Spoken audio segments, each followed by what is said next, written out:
আরজাকে একটি গুহায় মৃত্যু অবস্থায় পাওয়া গেছে। ফরেনসিক রিপোর্টে জানা গেছে যে দুপুরে তাকে হত্যা করা হয়েছিল। মেহুল তার প্রতিবেশীদের সাক্ষাৎকার নিয়েছিলেন, যারা তাকে রহস্যময় প্রাণী সম্পর্কে অবহিত করেছিলেন, যা গুহার চারপাশে বাস করে এবং ঘোরাফেরা করেছিল।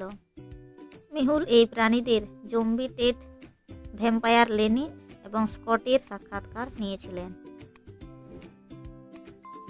জম্বি টেড: আমি স্থায়ী ক্যাফেতে মধ্যাহ্নভোজন করেছিলাম। তাদের ভাজা মস্তিষ্ক দুর্দান্ত।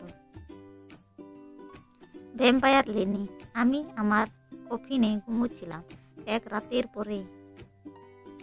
স্কট: আমি রাতে গুহায় লুকিয়েছিলাম। আমি একজন স্কট হয়ে উঠতে সকালে আমি মানুষের দিকে ফিরে ঘরে চলে গেলাম। এই প্রাণীগুলির মধ্যে কোনটি আরজাকে হত্যা করেছিল?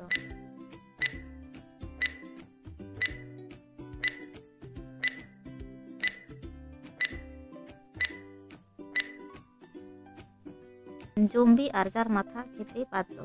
রোদে ভ্যাম্পায়ার বেরোয় না। স্কট তাকে হত্যা করেছে।